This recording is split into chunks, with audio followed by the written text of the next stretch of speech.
Новият ни трети албум беше едно от най-големите изпитания в историята на групата. Материалът озряваше близо от 7 години, а в последните 3 години сме в студио и работим. Смятам, че се получи може би най-добрата ни работа до сега.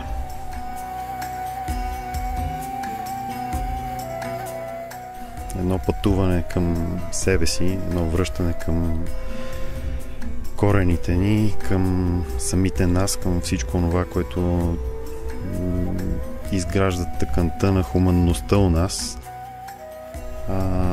Едно връщане към седмата посока, посоката на сърцето.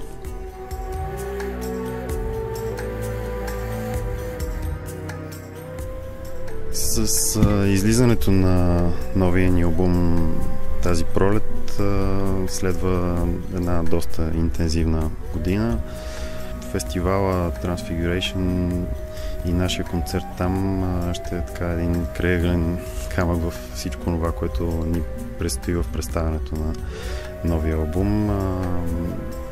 Има още предизвикателства пред нас, с които смятаме да зарадваме всички онези, които се докосват до нашата музика.